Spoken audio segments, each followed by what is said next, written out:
The letter hit the floor of the Granger ranch house like a stone dropped into still water, and the ripples it sent through Caroline Hadley's chest nearly stopped her heart entirely. She had not expected Silas Granger to already know her name when she arrived. She had not expected him to look at her from across the wide oak table with those dark, unreadable eyes and say, quietly, without even a flicker of surprise, "So you are Caroline Hadley, the widow of James Hadley, the woman who burned down the Prescott deed office in Tucson 7 years ago." The blood drained from her face so fast she felt the cold rush of it down to her fingertips. "That is not what happened," she said, and her voice was steadier than she had any right to expect. "No," Silas said, and he folded his large hands together on the table with the slow, deliberate patience of a man who had been sitting on something enormous for a very long time. "I do not imagine it is. Sit down, Miss Hadley, or Mrs. Hadley, whichever you prefer." She did not sit. She stood in the doorway of the ranch house with the Arizona sun hammering the dry red earth behind her and the wind tugging loose strands of her dark hair across her cheek. And she stared at the man who had placed an advertisement in the Territorial Gazette for a housekeeper and ranch bookkeeper. The man she had answered with a carefully worded letter that had mentioned absolutely nothing about Tucson, nothing about James, and nothing about the fire. "How do you know who I am?" she asked. Silas Granger rose from the table. He was taller than she had imagined from his letters, broad through the shoulders in the way of men who had spent 20 years working cattle under a merciless sky. He was 34 years old, weathered but not worn, and there was something in his face that she could not quite categorize, something that sat between grief and determination, that told her this man was carrying a weight she had not been introduced to yet. "Because every rancher in this valley has been talking about you," he said. "Every one of them knows a piece of your story. The Alcott family knows about the fire. The Dunmore brothers know about your husband's land dealings. Old Hector Vance knows you were accused of fraud in Pima County. What is remarkable, Miss Hadley, is that not a single one of them knows the whole truth." He paused, and the quiet between them was so dense it had texture. "Except me," he said. And that was when Caroline Hadley understood that she had walked not into a job, not into a quiet ranch at the edge of nowhere, but into the one place in all of Arizona territory where her secrets had already preceded her, where a man she had never met in her life had somehow assembled the entire broken puzzle of her existence, and was now looking at her across a rough-hewn table with an expression she would spend the next several months trying to decipher. She had come to Copper Creek Valley in the spring of 1882, traveling by Southern Pacific Rail from Tucson to Casa Grande, and then by hired wagon north into the basin, where the saguaro gave way to scrub grass, and the distant Superstition Mountains turned purple in the late afternoon. She had come because she had nowhere else to go. She had come because the advertisement had been the only one in 3 months of searching that asked for a bookkeeper with no references required. She had come because she was 27 years old and she had a dead husband, a ruined reputation, and a talent for numbers that she had been forced to hide for most of her adult life, and she was exhausted, bone-deep exhausted from hiding. She had not come expecting Silas Granger. She had not come expecting any of this. What she had expected was a gruff, disinterested widower or bachelor with cattle troubles and poor financial records, the kind of man who would look at her ledger work, grunt approval, and leave her alone to do her job in peace. She had expected invisibility. She had expected the particular mercy of being unremarkable. Instead, she got a man who looked at her like he had been waiting. She sat down. It had taken Caroline 6 months after James Hadley's death to understand the full architecture of what her husband had built. James had been a land speculator working the edges of the territory in the years after the railroad came through, buying parcels cheap from men who did not understand what the railroad would do to property values, selling them high to men who did. He had been clever and cold and very good at legal structures that appeared legitimate from every angle, except the one angle that mattered, which was whether the people he was dealing with were being told the truth. She had not known this when she married him.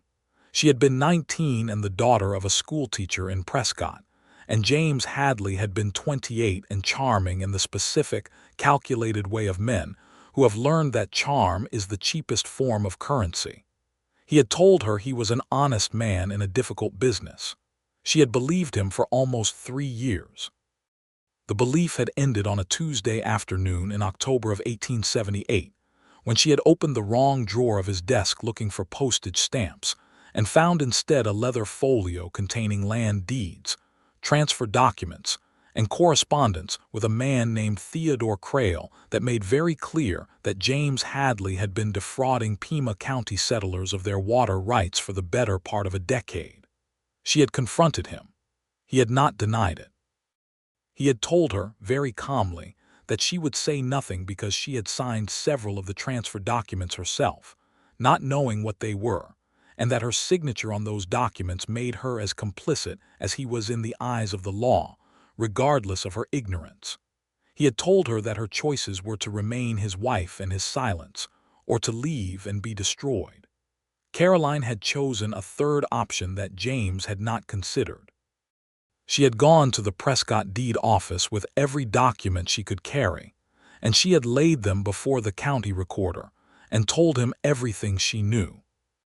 What followed had been 4 of the worst months of her life, a tangle of legal proceedings and county investigations and newspaper coverage that painted her as either a wronged innocent or a scheming co-conspirator, depending on which paper you read and which day you read it. James had hired lawyers. She had not been able to afford lawyers.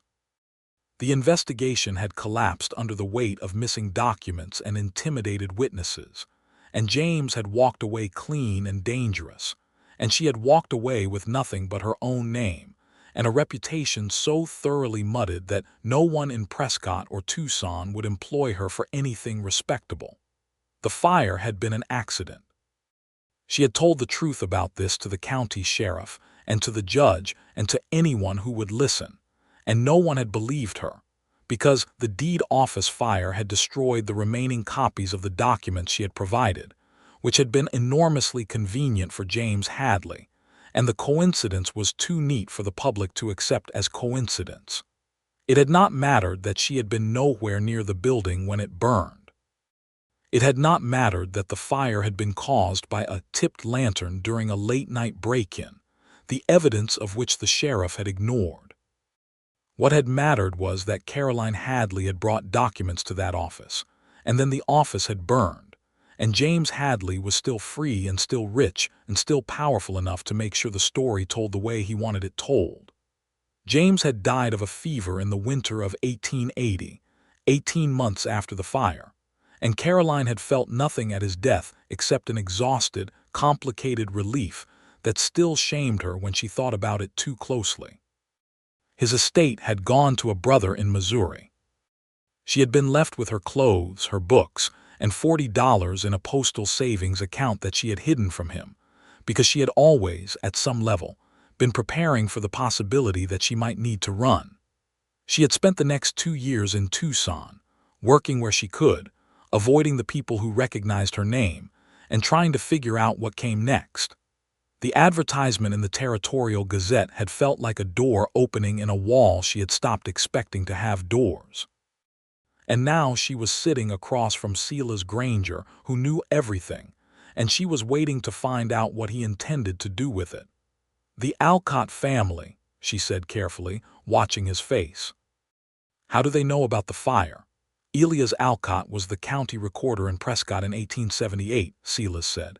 He poured 2 cups of coffee from the pot on the iron stove and set one in front of her. She noted that he had already had 2 cups made, as though he had known this conversation was coming and had prepared for it. "He moved his family down here in 1880. He remembers you. He says you were brave. He also says it did not end well for you." "No," Caroline agreed. "It did not. The Dunmore brothers," Silas continued, settling back in his chair, "ran a freight operation out of Casa Grande for years. They hauled supplies to several of the settlements where your husband was working his land schemes. They know his name better than they know yours. They told me about the water rights fraud before I ever heard the name Hadley. "And Hector Vance?" she asked, though she was not sure she wanted to know. Silas's expression shifted, something moving behind his eyes that she could not read yet. "Hector Vance is a complicated man. He worked as a claims investigator for the territorial government for a long time. He was the one assigned to your case in Pima County. He thinks you were innocent. He has thought so for 4 years. He also thinks he could not prove it, and that failure has sat on him like a stone ever since." Caroline stared at her coffee cup. The kitchen smelled of wood smoke and pine tar soap and the faint sweetness of dried grass from outside, and for a disorienting moment she felt something she had not felt in a very long time, which was the possibility that she was somewhere she might be safe. She pushed the feeling away. She had learned not to trust feelings like that. "So you gathered all of this," she said. "From different people, about a woman you had never met, and then you placed an advertisement in the paper with no references required." "Yes." "Why?" Silas was quiet for a moment. He looked at his hands and then he looked at her, and there was a directness in his gaze that was different from the cold calculation she had expected. It was not comfortable, exactly, but it was honest. "Because I needed someone who could be trusted to do this job," he said. "And I have learned over the years that the people whose reputations have been deliberately destroyed by powerful men are frequently the most trustworthy people available. The ones who have never been tested tend to crumble. The ones who have been through the fire, if you will pardon the expression, tend to hold." She looked at him sharply. He had the grace to look slightly regretful about the choice of words. "Also," he said, "because my ranch is in trouble, and the kind of trouble it is in requires someone who understands land fraud from the inside." And there it was, the hidden motive, the thing underneath the thing. Caroline set down her coffee cup very carefully. "What kind of trouble?" Silas pushed back his chair and went to a cabinet against the far wall. He returned with a ledger, 2 land deed documents, and a folded letter, and he spread them across the table between them with the air of a man who had been carrying these things alone for too long and was finally setting them down. "There is a man named Warren Pruitt," he said. "He has been buying land in this valley for 3 years. He owns the bank in Copper Creek. He is connected to the railroad surveying operation that has been running through the territory, and he has been using that connection to identify which land parcels will gain value when the new spur line comes through. He is buying the land before the survey information becomes public. He is buying it by whatever means necessary." "Whatever means," Caroline repeated. "He has manufactured debts," Silas said. "He has foreclosed on ranches where the original debt documents were altered. He has pressured men to sell at prices far below value by threatening to call in mortgages that were not actually in default. He has, in 2 cases that I know of, used forged land grants to cloud the title on properties he wanted to acquire, making them impossible to sell to anyone else until the title dispute was resolved, and then offering to buy the encumbered property himself as the only available buyer." Caroline was very still. She felt the old, familiar cold settle into her chest, the cold that came when she recognized the shape of something she had seen before. "James used that method," she said quietly. "The clouded title, it was one of his favorites." "I know," Silas said. "That is partly why I sought you out specifically. You have seen this from the inside. You know where the documents are manipulated, what to look for, how to trace the alterations." He met her eyes. "My ranch is the last large holding in this valley that Pruitt has not been able to touch. He has tried the manufactured debt approach twice, and I have caught it both times, but he is getting more sophisticated. I need someone who knows this machinery better than I do. I need a bookkeeper who is also, in a sense, a detective." "And in exchange?" Caroline asked. "Fair wages," Silas said. "Room and board. And if you are willing to testify to what you know about your husband's methods once we have assembled sufficient evidence, the opportunity to finally have your own name cleared through the territorial court. I have been in contact with a federal judge in Phoenix who is interested in the Pruitt operation. He is also, I believe, the kind of man who would be willing to revisit the Pima County investigation once we give him reason to." Caroline sat with that for a long moment. Outside, she could hear the distant lowing of cattle and the sound of a ranch hand calling to another across the yard, the ordinary sounds of an ordinary working day. And she thought about how strange it was that her entire life was balanced on this particular morning in this particular kitchen, and that the man sitting across from her had pulled it there deliberately. "You took a considerable risk," she said, "bringing me here. If I am what some people believe me to be, if I am actually what my husband made me out to be, then I am exactly the wrong person to trust with your ranch's financial records." "Yes," Silas said simply, "but you do not believe that." "No. Why not?" He looked at her steadily. "Because a guilty woman would not have gone to the deed office. A woman covering her husband's crimes does not walk into the county recorder's office and hand over the evidence. That is not what guilty looks like." He paused. "I have seen guilty. It is quieter than that. It stays small and it keeps its head down. You did not do that." Caroline felt something shift in her chest, something that had been rigid for a very long time, and the shift frightened her because she could not afford it right now and she knew it. "All right," she said. "Show me the ledgers." The first weeks on the Granger ranch were ones of intense, focused work that left little room for anything else, which suited Caroline perfectly, because she did not trust herself to have room for anything else. The ranch ran 700 head of cattle on 3,000 acres of grazing land in the upper valley, with water rights to the Copper Creek tributary that ran along the eastern boundary. Silas employed 6 ranch hands full-time and hired seasonal labor during roundup. The operation was fundamentally sound, well-managed and profitable in a modest, honest way that spoke to years of careful stewardship. But the financial records were a nightmare, not because Silas was incompetent. On the contrary, he was meticulous in ways that surprised her. Every purchase recorded, every sale documented, every payment made on time and noted. The nightmare was in what was being done to those records from outside. Pruitt's Bank held a 10-year mortgage on the south pasture that Silas's father had taken out in 1872 to fund an expansion, and the paperwork surrounding that mortgage had been altered subtly at some point in the last 3 years. The alteration was clever enough that a casual examiner would have missed it, but to Caroline's eye, trained by 4 years of unwillingly studying her husband's techniques, it was unmistakable.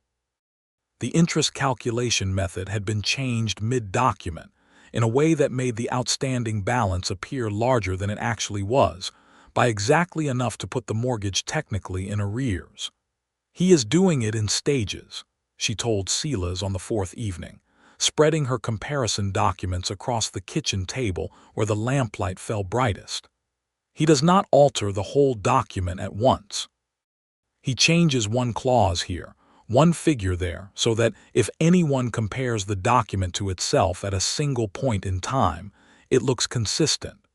But if you compare it to the original filing at the county recorder's office, you can see the drift." Silas leaned over the table close enough that she could smell the outdoor smell of him, sun and horse and dry grass, and followed the line of her finger across the columns of figures. "The original filing," he said slowly. "I would need a copy from the recorder." "I would need to go to Copper Creek and look at it myself," Caroline said. "The recorder's copy is the baseline. Everything else is the manipulation." Silas straightened. "That could be complicated. The recorder in Copper Creek is a man named Aldous Finch. He is not precisely in Pruitt's pocket, but he is cautious around Pruitt in ways that suggest he is afraid of him." "Then I will not tell Aldous Finch why I want to see the document," Caroline said. "I will tell him I am verifying records for a property sale. That is ordinary enough not to raise attention." Silas looked at her with an expression she was beginning to recognize, a particular kind of measured attention that meant he was reassessing something about her. She was learning his expressions the way you learn the terrain of a new landscape, slowly and by feel, noting what was significant and what was decoration. "You are good at this," he said. It was not quite a compliment. It was more like an acknowledgement.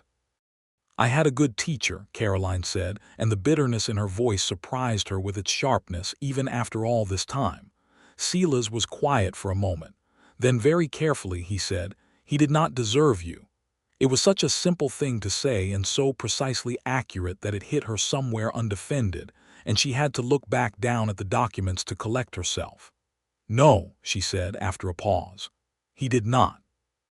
Copper Creek was a town of perhaps 800 people in 1882, growing slowly around the bank, and the general store, and the saloon and the hotel that had come with the prospect of the railroad. It had the particular feeling of a place that was not quite sure yet what it intended to become, the buildings solid enough but the streets unpaved, the people friendly but watchful in the way of communities that have seen too many strangers and been burned by some of them. Caroline drove in with the ranch buckboard on a Thursday morning, which Silas had told her was when Aldous Finch was reliably in his office, and before he took his midday whiskey, which made him more amenable to requests. She wore her plainest dress, dark blue wool, and her hair up severe and practical, and she had rehearsed exactly what she intended to say and exactly how she intended to say it. What she had not rehearsed was walking into the general store first to buy the lamp oil that was on Silas's list and finding herself face to face with a man she recognized. He recognized her at the same moment. His name was Curtis Dunmore, the younger of the two Dunmore brothers Silas had mentioned, and his face went through several expressions in rapid succession before settling on something uncomfortable and complicated. "Mrs. Hadley," he said. "Mr. Dunmore," she said, because there was nothing else to do but meet it directly. He lowered his voice, though there was no one nearby. "You are working for Silas Granger." "I am," she said. Curtis Dunmore was a large, plain-faced man in his mid-40s with honest eyes and calloused hands, and the look of someone who had thought about something for a long time and not reached a comfortable conclusion. "I owe you an apology," he said, to her complete astonishment. "Or rather, I owe you the truth. When my brother and I were hauling for Hadley's operations back in '77 and '78, we knew something was wrong with the water rights deals. We talked about going to the county with it. We did not go. We told ourselves we did not have enough information. The truth was we were afraid of losing the freight contract." He looked at her steadily, carrying the weight of it visibly. "And then you went, and everything came down on you instead, and we stayed quiet. I am sorry for that." Caroline stood very still in the warm interior of the general store, among the smell of tobacco and dried beans and axle grease, and felt the strange, vertiginous experience of an old wrong being acknowledged after she had long since given up expecting it. "It would have helped," she said honestly. "At the time, it might have made a difference." "I know," he said. "But it is past," she said, and found as she said it that she meant it at least partially. "What might help me now is different. Do you still have any records from that period? Bills of lading, contract documents, anything that documented Hadley's operations?" Curtis blinked. "I might. My brother keeps everything, every scrap of paper from every job we ever ran, drives his wife to distraction." "I may need to call on your brother," Caroline said. "There is a situation here in this valley that is related to what Hadley was doing, and documentation from that period could be useful as context in a federal case." Curtis Dunmore nodded slowly. "Come and talk to us whenever you are ready," he said. "We will give you what we have." She walked out of the general store with the lamp oil, and a renewed sense that perhaps the world was not quite as closed as it had seemed for the last several years. And she went to the county recorder's office and showed Aldous Finch her most businesslike smile, and asked to review the mortgage documents for the Granger South pasture parcel as part of a routine audit. Aldous Finch was a small, precise man who smelled of ink, and was visibly nervous in a low-level, chronic way that she associated with people who knew things they wished they did not know. He found the documents without difficulty, and Caroline spent 45 minutes at his counter comparing them to the copies she had brought from the ranch, and by the end of those 45 minutes, she had 3 pages of careful notes in her small, neat handwriting that documented, column by column and clause by clause, every point at which the ranch copy and the official copy diverged. The alterations were not subtle to her trained eye. They were sophisticated enough to fool a layman, but no more than that. Someone had done this work carefully, but not brilliantly, which told her something useful about Warren Pruitt's operation.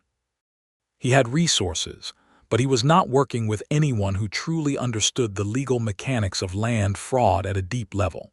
He was working with someone competent but not expert. She thanked Aldous Finch, who watched her leave with an expression of worried relief, and she drove the buckboard back to the ranch with the lamp oil and her notes, and the feeling, for the first time in years, that she was not simply surviving but actually doing something. When she told Silas what she had found, he read her notes twice without speaking. Then he set them down and looked at her across the table, and the expression on his face was one she had not seen from him before. It was not simply the measured attention or the considered acknowledgement of the previous weeks. It was something warmer and more complicated, something that made the kitchen feel smaller than it had. "This is enough to begin a formal complaint," he said. "With these notes and the original ranch copies as evidence, we can go to the federal judge in Phoenix and argue alteration of legal documents." "We will need more than this to make the full case," Caroline said, keeping her voice practical because practicality was safer right now. "We will need to show a pattern. This is one mortgage on one property. Pruitt's operation has touched at least 4 other ranches in this valley. We need their documentation as well. The Alcott family," Silas said immediately, "and the Tanner operation to the north. They have both had difficulties with Pruitt's bank. I have been collecting their stories informally for 2 years, but I have not asked them for their documents because I did not have someone who could analyze them." "Ask them now," Caroline said. "Tell them I will come to them. Tell them to keep every piece of paper they have." Silas was watching her again with that expression she could not quite name. "You are not afraid," he said. It was not a statement she could agree with entirely, so she said what was true instead. "I have been afraid for 4 years," she said. "I would like very much to be done with it." They went to the Alcott Ranch together on a Saturday, driving through the valley in the early morning when the light was still gold, and the scrub grass sparkled with dew, and the distant mountains were clear and close in the way they sometimes were before the heat built. Silas drove and Caroline sat beside him on the buckboard seat with her document case on her lap, and they talked during the drive in the way she had not talked with anyone in years.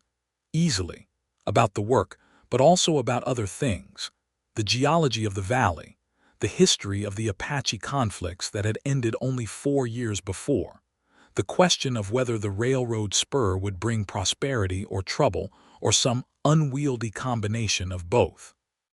Elias Alcott was a tall, spare man in his early 60s, who had the precise diction of a former government official and the wary eyes of a man who had been in administrative positions long enough to understand how institutions could be corrupted. He greeted Caroline with a formality that softened almost immediately into something approaching warmth. "I wondered if you would ever find your way to this valley," he said, which startled her. "You expected me." "Not you specifically," Elias said, "but someone. The kind of person who knows what Pruitt is doing and has standing to say so." He looked at her carefully. "Your experience in Prescott was unjust. I want you to know that I said so at the time, for whatever that was worth, which was not much." "It is worth something now," Caroline said, and meant it.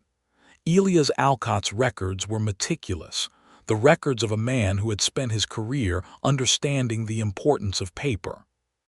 He had 3 years of correspondence with Pruitt's bank, every mortgage statement, every notice, every letter, and he had, with the quiet foresight of someone who suspected trouble, kept the originals of every document and sent certified copies back to himself through the Postal Service to establish date records. It was exactly the kind of evidence trail that made Caroline's work both easier and more hopeful. She spent 3 hours at the Alcott kitchen table while Silas and Elias talked cattle and politics on the porch, and by the time she was done, She had documented 6 separate instances of document alteration in Alcott's mortgage records, 2 of them substantially more brazen than anything she had found in the Granger files. "He is getting bolder," she told Silas on the drive back. The afternoon sun was dropping toward the mountains, and the valley was filling with the long shadows that made it look, in this particular light, like a painting of somewhere it would be worth fighting for. With Alcott's records, the alterations in the later documents are less careful than the early ones. Either he feels more secure or he is under more pressure to move quickly. "The railroad survey," Silas said. "The survey team was through the north end of the valley 2 months ago. If Prout has access to their preliminary findings, he knows the spur line decision is coming soon. He may be trying to consolidate his land holdings before the information becomes public and prices rise." "Then we have less time than I thought," Caroline said. Silas glanced at her sideways, and in the amber afternoon light his face had a quality she found difficult to look at directly. "Are you willing to go to Phoenix?" he asked, "to present this to Judge Calloway in person?" "Yes," she said without hesitation. He nodded slowly, watching the road. Then, after a pause long enough that she had begun to think he had finished speaking, he said, "You know that when this is done, when Prout is dealt with and the federal case is made, you do not have to leave." She looked at him. He was looking at the road. "The position on the ranch," he said. "It can be permanent if you want it to be." The words were careful and practical, and said nothing that could be misinterpreted. But the way he had said them carried something additional that she was not yet ready to examine. She looked out at the valley spreading golden and enormous on either side of the track, and she thought about what it would mean to have somewhere to stay. "Let us get through Prout first," she said. "Yes," he said. "Of course." But neither of them, she noticed, said anything else for the rest of the drive, and the silence was not uncomfortable. It was the kind of silence that has something in it. The gathering of evidence took 6 more weeks, and they were weeks of an intensity Caroline had not experienced since the worst period of the Prescott crisis, but different in quality because, this time, she was not alone and not reactive but active, pursuing rather than fleeing. She visited the Tanner Ranch and found 3 additional cases of document fraud. She met with the Dunmore brothers and went through 2 crates of freight records from 1876 through 1879 that corroborated her husband's methods in ways that would be useful background for the federal case. She wrote to Hector Vance, the former territorial investigator Silas had mentioned, and received a letter in return within 10 days that was so direct and so apologetic and so offering of help that she sat with it in the kitchen for a long time before she could trust herself to respond.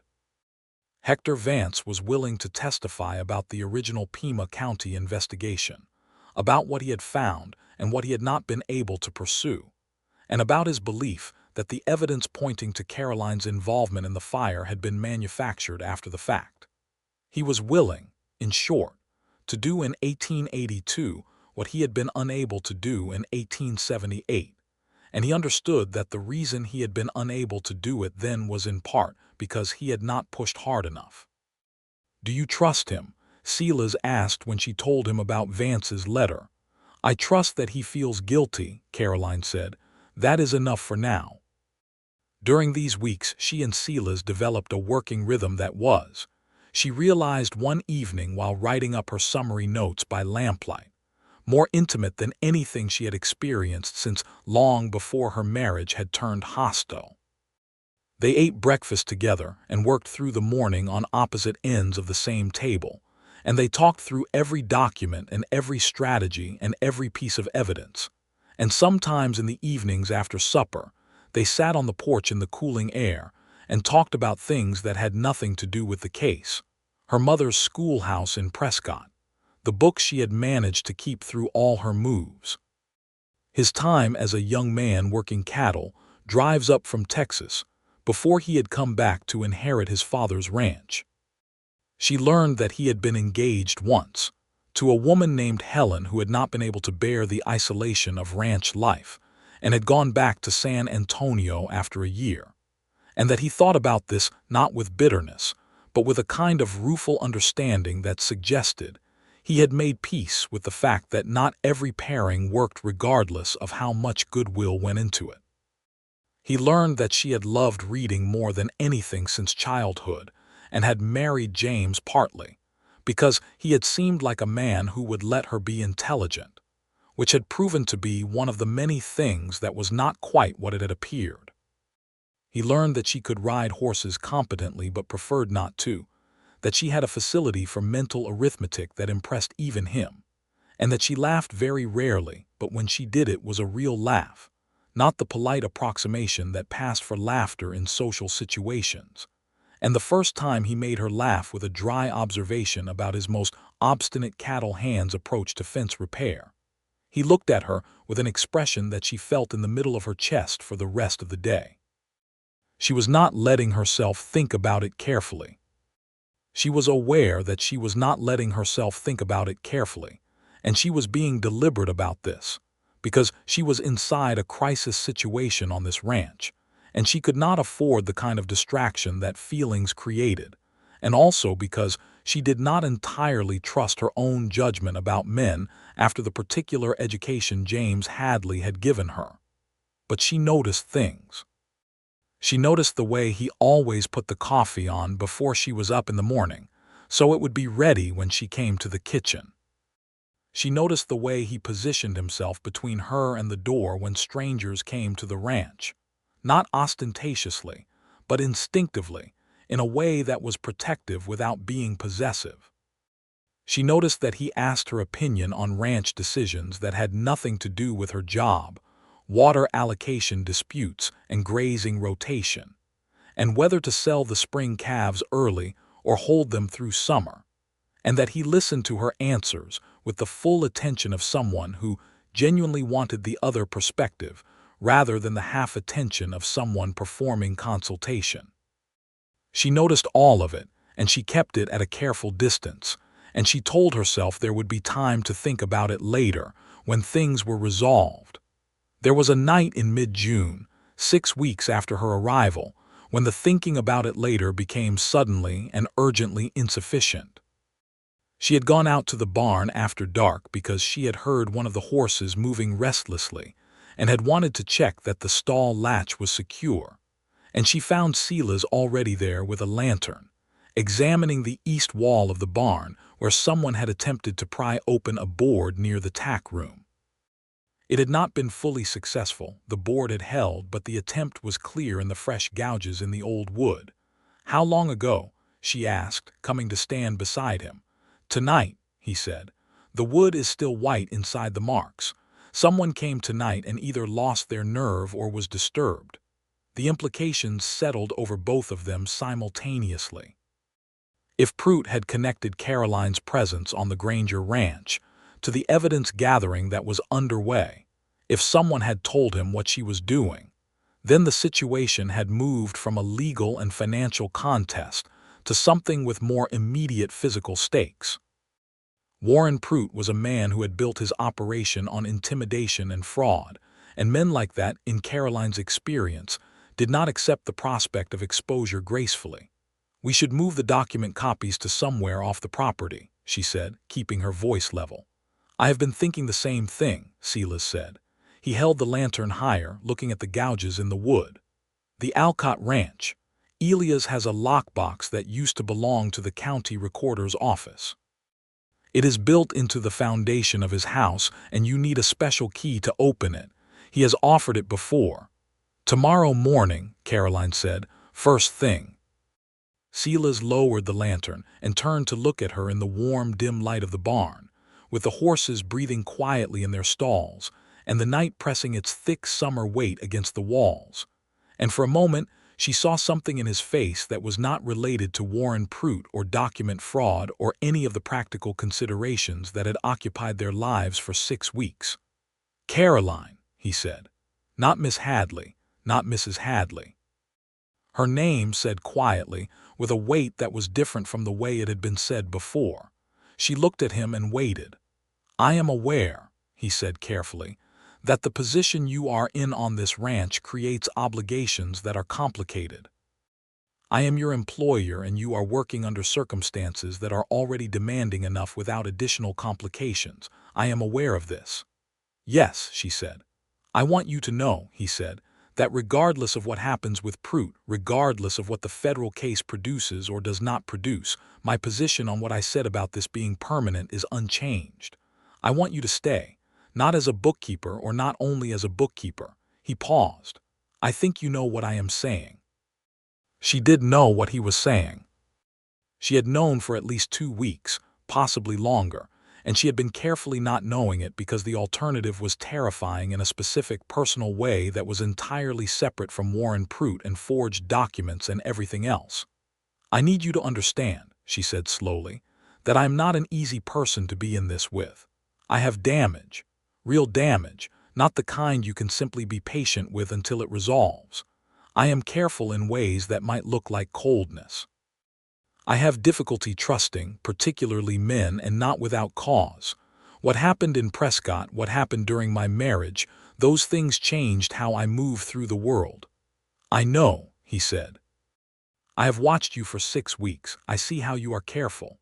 And you still, yes, he said simply. She was quiet for a long moment.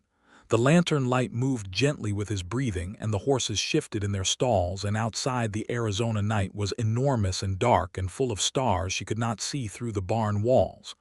The case first, she said finally.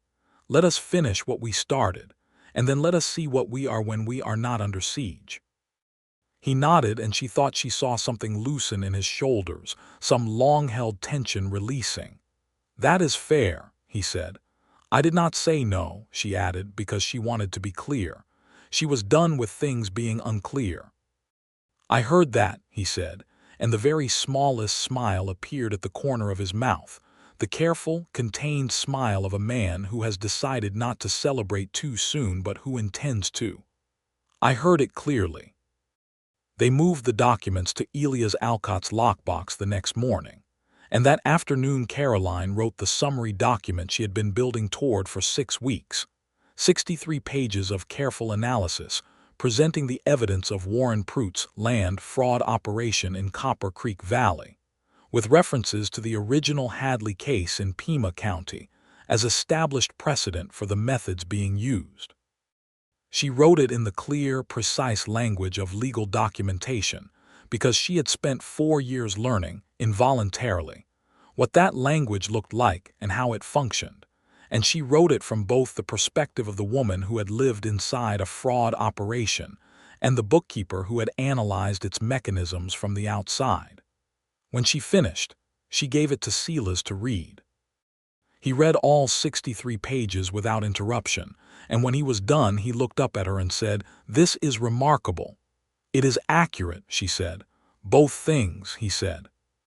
They sent a letter to Judge Calloway in Phoenix the next day, through Elias Alcott, so the communication would not pass through the Copper Creek post office, where Prout's people might have eyes, and they received a response within 2 weeks asking them to come to Phoenix to present the evidence in person. The trip to Phoenix took 2 days by wagon and railroad, and it was the first extended travel Caroline had done with Silas outside the valley. She noticed that he was the same in the city as he was on the ranch, unhurried, direct, unimpressed by displays of authority for authority's sake, which was a quality she had not expected to find as comforting as she did. Judge Thomas Calloway was a compact, serious man of 50 who had been appointed to the territorial bench 3 years earlier, and who had, from everything Caroline could determine, an absolute intolerance for the kind of legal corruption that land fraud represented. He received them in his chambers for 4 hours. He read every page of Caroline's summary document while they sat across from him. He asked precise, intelligent questions about the methodology of the fraud and the chain of evidence for each alteration she had documented. At the end of the 4 hours, he set down the summary document and said, "This is the most thorough private analysis of land fraud I have seen in my time on this bench. Mrs. Hadley, your work here is extraordinary." "I had particular motivation," Caroline said. "You did," the judge agreed, and he said it with a weight that acknowledged the whole of what she meant. I have read the summary you provided of the Pima County case. I want to address that matter in conjunction with the Prout prosecution if you are willing. I am willing, she said. I cannot guarantee outcomes, he said, but I can guarantee that the evidence will be properly heard. That is what did not happen in 1878. She held herself very straight in the hard courthouse chair and kept her voice steady and said, "That is all I ever wanted." The federal investigation of Warren Prout was initiated the following week. It was not a quick process. The law moved at its own pace, deliberate and procedural, and there were moments in the months that followed when the waiting was more difficult than anything that had come before, because waiting requires a particular kind of courage that is different from the courage of action. But it moved. Documents were subpoenaed, witnesses were deposed. Aldous Finch, the nervous county recorder, turned out to be far more willing to cooperate with federal investigators than he had been to cooperate with Prout, and the testimony he provided about the pressures that had been applied to him over the previous 3 years filled several important gaps in the government's case. The Dunmore brothers produced their freight records, and those records corroborated the pattern of operations in ways that linked several of Prout's methods directly to techniques that had been used in the Hadley case, supporting Caroline's argument that this was not an isolated fraud, but an ongoing criminal enterprise with established precedent. Hector Vance came to Copper Creek in August and spent a week on the Granger ranch reviewing Caroline's analysis and adding his own documentation from the original territorial investigation. He was a quiet man in his mid-50s, with the bearing of someone who had done a difficult job with mixed success for a long time, and was carrying the mixed success with him everywhere. He spoke to Caroline with a directness and a humility that she had not expected, and by the end of his week's visit she had arrived at something she recognized as forgiveness, not complete and not without complexity, but real. "I should have pushed harder in '78, he said on his last evening at the ranch, sitting on the porch while the summer dusk came down over the valley in shades of copper and rose. "Yes," Caroline said, "you should have. Is that something you can set aside?" "It is something I am setting aside," she said. "There is a difference." He nodded and accepted this and did not ask for more, which told her something good about him. Silas, for his part, was navigating his own parallel process during these months, which was the experience of watching someone he cared about go through something difficult without being able to simply fix it, which is one of the hardest positions a certain kind of person can occupy. He managed it well. He was present without being overwhelming. He asked when she wanted to talk and left her alone when she did not. He made the coffee, and he kept the ranch running, and he handled every practical problem that arose without turning any of it into a claim on her attention or her gratitude. They talked more in these months than she had talked with anyone in her entire life about anything that mattered. Not always about the case, about who they were and where they had come from and what they believed about the world and what they wanted from it. She told him things she had not told anyone, not about James. She had already told him about James, but about herself before James, about the girl in the schoolteacher's house in Prescott who had read every book in her father's small library twice, and then started a third time, about the years she had understood that she was more capable than most people around her were prepared to accommodate, and had been trying ever since to find a context in which that was not a problem. "It is not a problem here," Silas said, one evening in September. They were sitting on the porch in the cooler air that the fall was bringing down from the mountains, and the stars over the valley were the kind of thick and numerous that you only saw away from town, and she had been thinking about how strange it was to have arrived somewhere that felt like it might be home. "I know," she said. "Is that strange for you, that it is not a problem here?" She considered the question honestly, as she had learned to do with him. "It was strange at first," she said. "I kept waiting for the condition, for the moment when it turned out that you were fine with my capability until it interfered with something you wanted, which is how it has always worked. And now? And now I think you are genuinely fine with it, she said, which is a different kind of strange but a better one. He reached across the narrow space between their chairs and took her hand, and the gesture was so simply done, so unperformative that she did not flinch from it, which was itself remarkable. She sat with her hand in his and looked at the stars over the valley, and she thought that this was perhaps what it was supposed to feel like, not the breathless disorientation she had been sold as romance, not the pressure and the transaction of it, but this, steady and present and real. "I love you," he said in the same direct, unperformative way, as though it were simply information he was providing, as though it were something he had known for a while and was reporting on. She was quiet for a moment, feeling the words settle over her. "I know," she said, and then because she was done being careful in ways that hurt her, she said, "I love you too. I think I have for a while. I have been slow to say it because I wanted to be certain." "And now you are certain?" "Yes," she said. "Now I am certain." He brought her hand up and pressed his lips to her knuckles quietly, and that was all, and it was enough.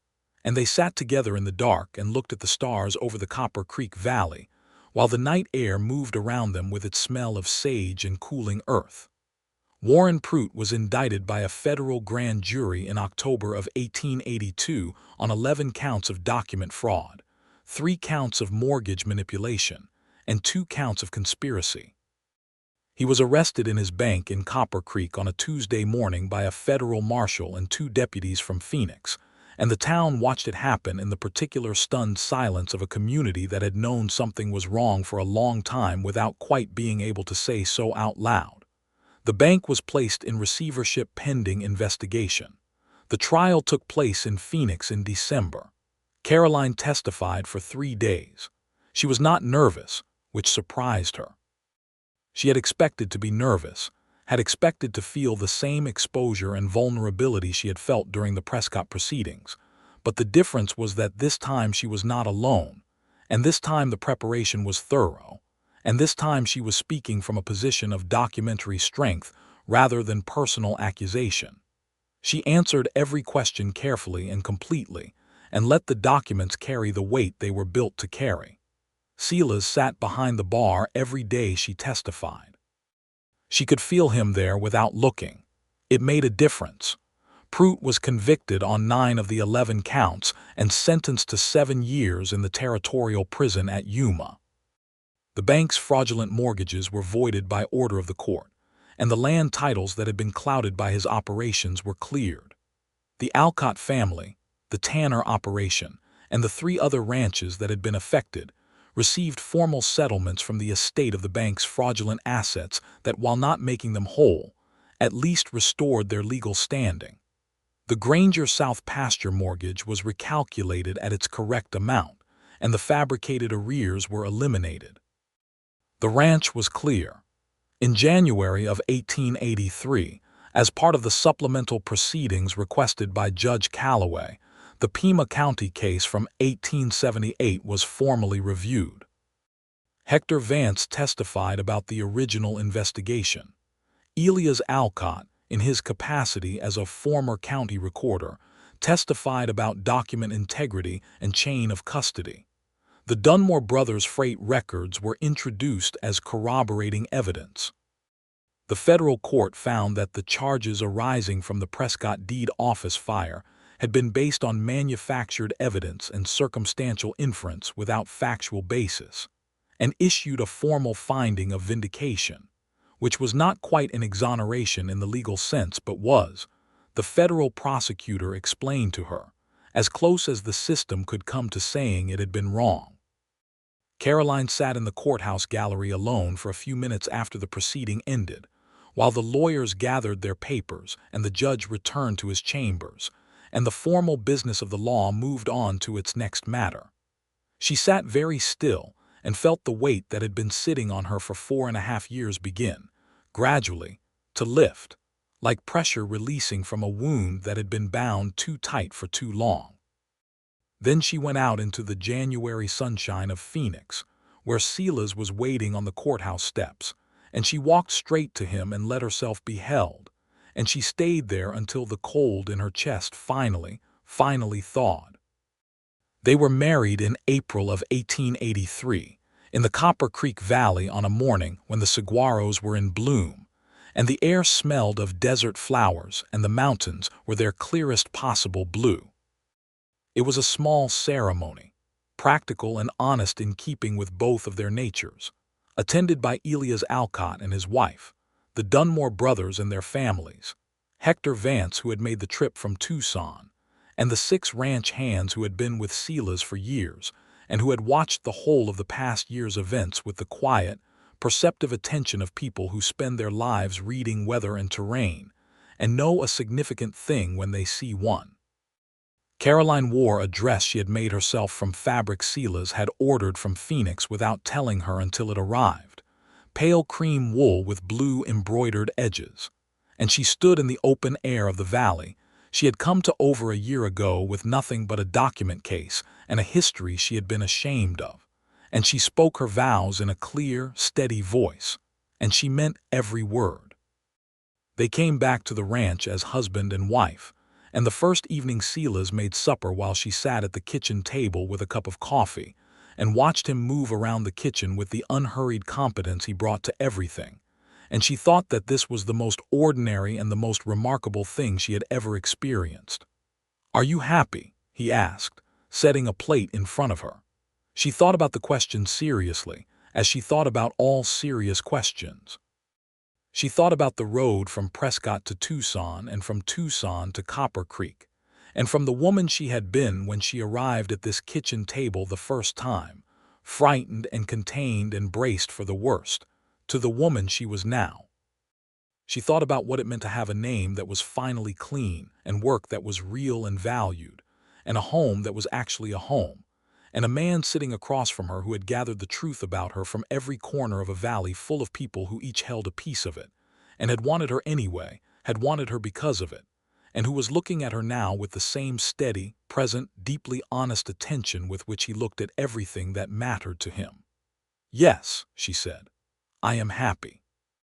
Genuinely, I am not entirely accustomed to it yet, but I expect I will learn." He smiled at her, the full smile that she had learned to look for and still felt each time in the center of her chest. "You will learn," he said. "We both will." The spring of 1883 settled into summer, and the valley turned its dry gold colors, and the cattle grew fat on the late rains that came through in July, heavier than usual, filling the Copper Creek tributary so that it ran broad and clear along the eastern boundary of the ranch. Caroline planted a kitchen garden on the south side of the house, tomatoes and squash and the herbs her mother had always kept, and she tended it in the mornings before the heat became too much, and felt the particular satisfaction of something growing in a place she had prepared for it. She was also, with Silas's support, beginning to build something she had not imagined a year ago. The Alcott family and the Dunmore brothers and 2 other families in the valley had asked her to help them with their financial records after seeing the quality of her work during the Prout case. Elias Alcott had suggested she formalize the arrangement. There was no trained bookkeeper within 50 miles, and the need in a growing valley of ranching and farming operations was real.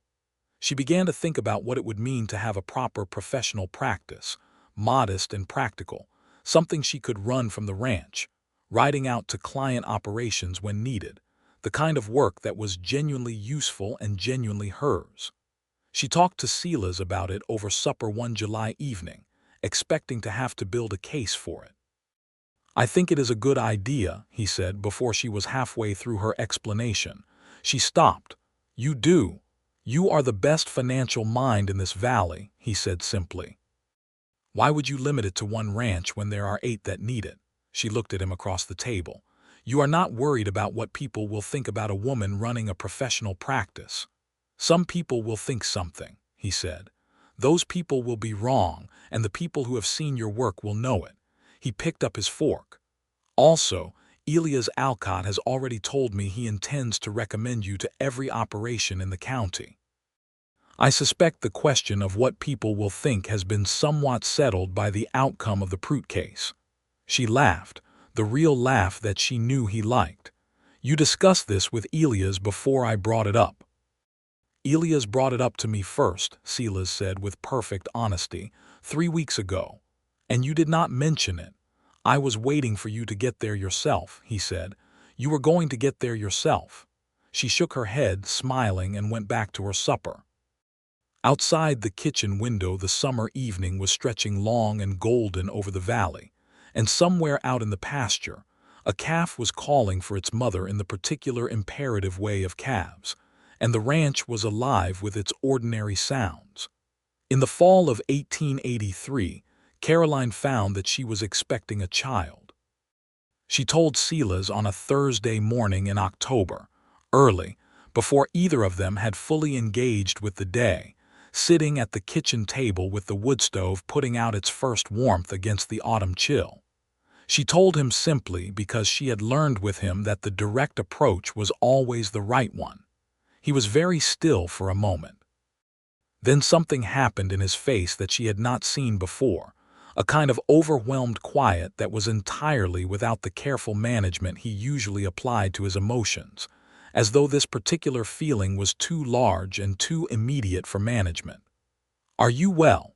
he asked first, which told her something she already knew about who he was. "I am well," she said. "I am healthy, and there is no reason to expect otherwise." He reached across the table and took both her hands in his and held them, and he did not say anything for a long moment, and she waited, comfortable with the waiting in a way she had not been comfortable with anything in the early days of knowing him. "I did not know," he said finally, "how much I wanted this until you just told me." "I suspected," she said gently. He looked up at her. "Did you want it?" She had thought about this honestly over the 2 weeks since she had begun to suspect. She had thought about the fears, which were real, about raising a child in a world that was still complicated and imperfect, about what it meant to bring someone new into the uncertainty of frontier life, about whether she had enough good to give after the years of surviving that had depleted something in her. She had weighed all of it carefully and arrived at the same answer each time. "Yes," she said, "very much." He brought her hands to his lips and held them there, and she felt the warmth of him as she always did, steady and real and present, and she thought that this was what she had been working toward without knowing it. Not just the cleared name and the honest work and the safe place to be, but this specific life in this specific kitchen with this specific person, the one who had known all of it and chosen her anyway. The winter of 1883 and 1884 was a mild one in the valley, and Caroline worked through it steadily on both the ranch records and the growing practice she had established with neighboring operations. She had 4 regular clients by December, and 2 more asking to retain her services in the new year. Silas had built a proper office for her in the back of the house, a small room with a south-facing window where the afternoon light was good, and where she could spread her ledgers and correspondence without occupying the kitchen table. She loved the office with a ferocity that amused him. "You look at that room the way some women look at jewelry," he observed one afternoon when he found her standing in the doorway simply looking at it. "Some women have not had a room of their own before," she said. He was quiet, and she knew he was hearing what she meant, which was not only about the office. "It is yours," he said. "All of it is yours, whatever of it you want." Their son was born in May of 1884, on a morning of clean spring light when the desert was having one of its brief, extravagant flowerings, and the air outside was full of the smell of bloom. They named him Thomas James, Thomas for Judge Calloway, who had given her case the hearing it deserved, and James because she had decided that she would not spend the rest of her life avoiding her husband's name, that she could take it back and make it mean something different, and Silas had understood this completely. Thomas was a loud, emphatic baby with dark hair and Silas's watchful eyes, and he turned the ranch into a different kind of place within a week of his arrival, filling the morning quiet with his insistence and making the evenings feel warmer and more purposeful than they had before. Caroline, to her own mild surprise, proved to be a competent and relatively relaxed mother. She had expected anxiety, had steeled herself for it. What she found instead was that the same practical attention she brought to her work served her well with Thomas, and that Silas was so genuinely involved in every aspect of caring for him that she never felt the weight of it landing solely on her. "You did not have to get up at 3 in the morning," she told him one night when she found him already in the small room next to theirs, rocking Thomas with the easy competence of someone who had figured out the particular motion that worked. "I was awake," he said, which was probably true only in the sense that he had made himself awake.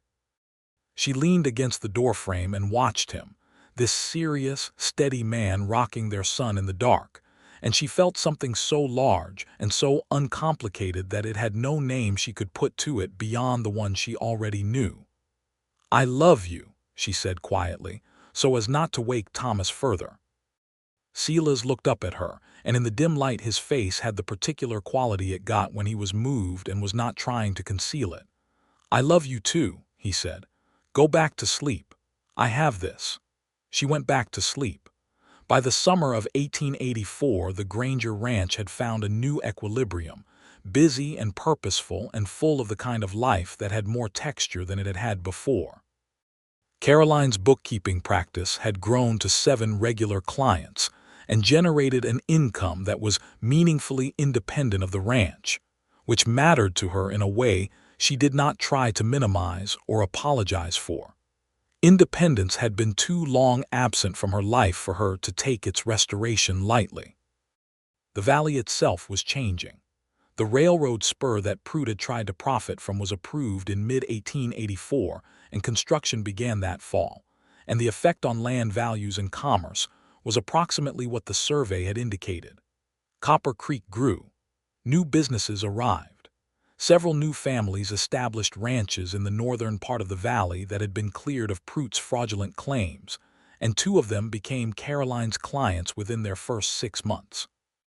Elias Alcott retired from active ranching in the fall of 1884 and spent his time, among other things, writing a detailed account of the Pruitt case for submission to the Territorial Historical Society, in which Caroline's role was described at length, and with the precision of a man who had spent his career understanding the importance of accurate records. She read it when he showed her the draft and found that seeing it written down, seeing the whole shape of what had happened laid out in clear declarative sentences, was different from having lived it. It was smaller in some ways and larger in others. "You told this honestly," she said. "It is an honest story," Elias said. The telling was easy.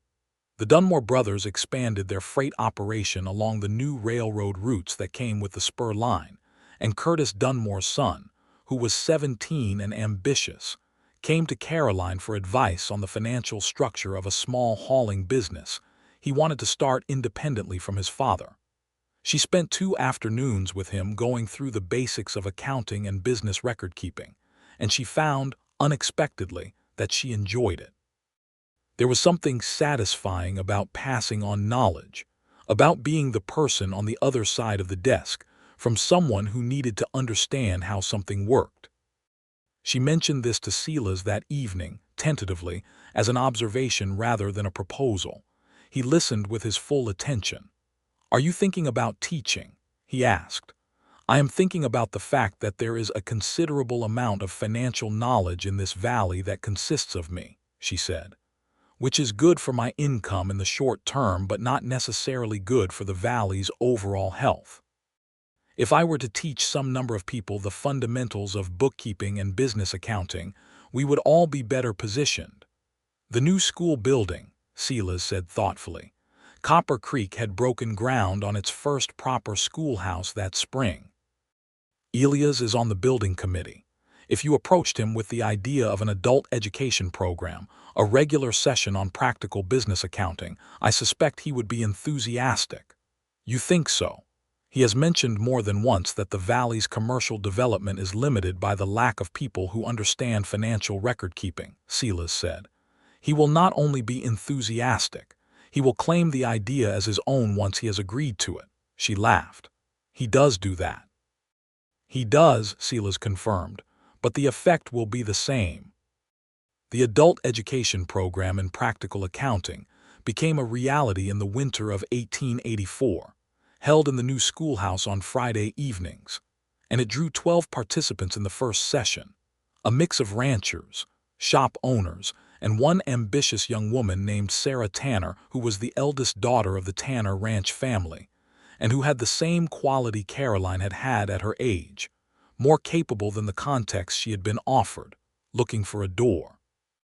Caroline taught Sarah the way her mother had taught her to read, directly and without condescension, as though competence were simply a matter of application rather than a matter of who you were permitted to be.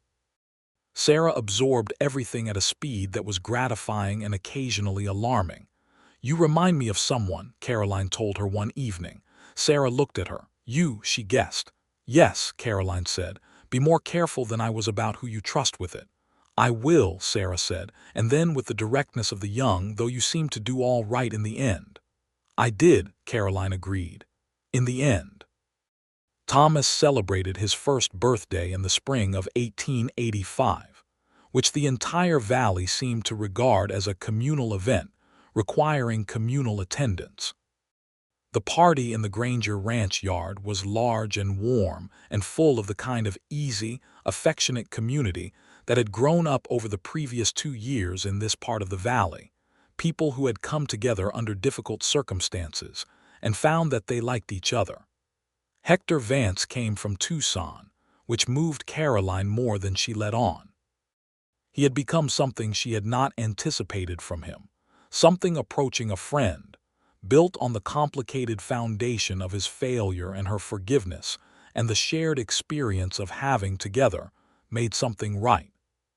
He held Thomas for a while with the careful awkwardness of a man without children of his own, and Thomas regarded him with Silas's watchful eyes and did not object. "He is a fine boy," Hector said. "He is," Caroline agreed. "You are well," Hector said. It was not quite a question. "I am genuinely well," she said. "Not performing it, genuinely." He nodded, and something in his face relaxed that she did not think had been relaxed for a long time. "Good," he said. "That is the right outcome."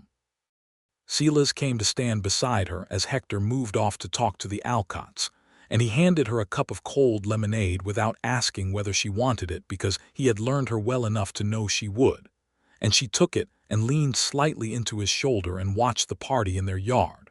All these people who had each known part of the story and who had, through the particular alchemy of time and honesty, come to understand the whole of it. Every rancher in the valley had known part of it. The Alcotts had known about the fire and thought her brave. The Dunmore brothers had known about James and felt guilty about their silence. Hector Vance had known about the investigation and carried the weight of its failure.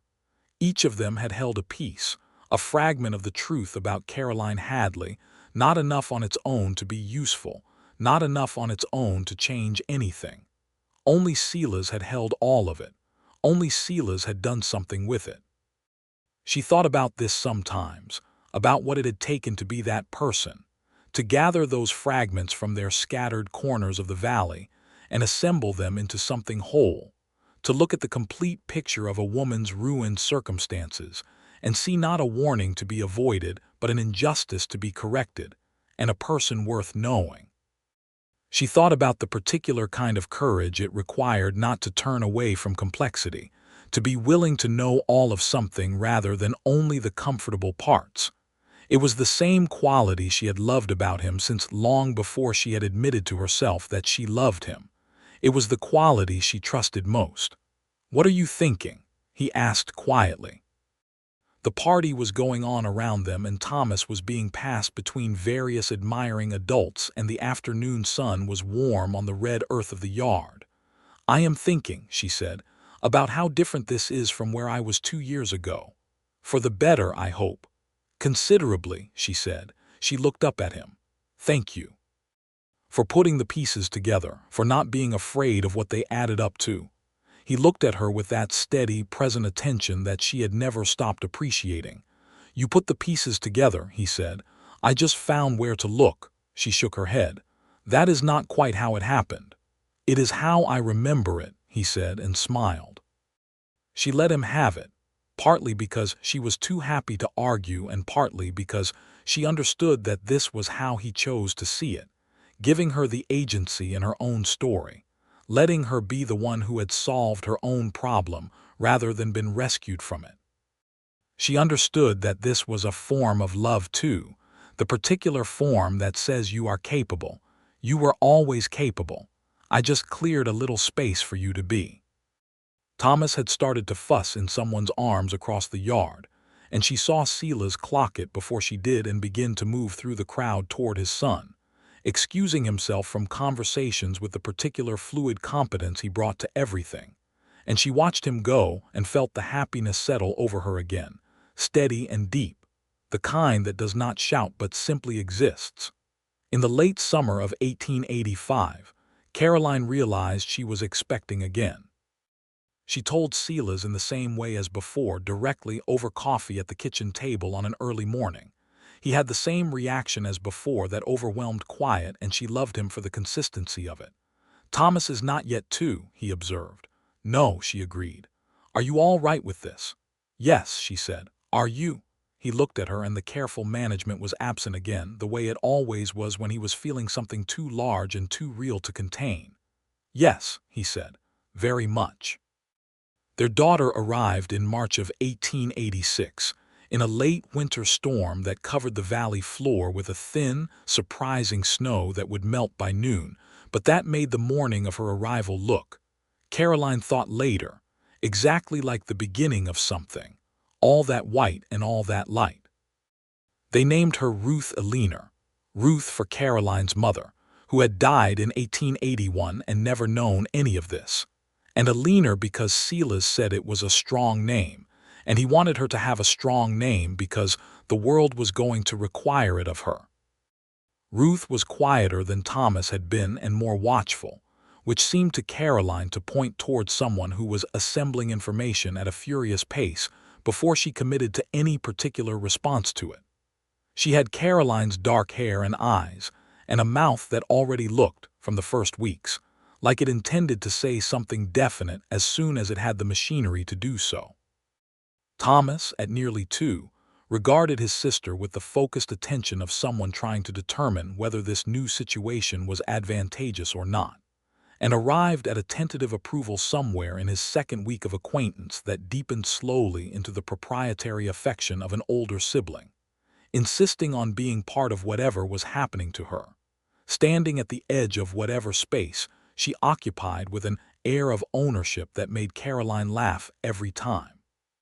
"He is going to be protective," Silas observed one evening, watching Thomas station himself next to the cradle with the firm intent of someone who has decided this is his post. "Terrifyingly so, I suspect," Caroline agreed. "We should probably address the distinction between protective and controlling at some point.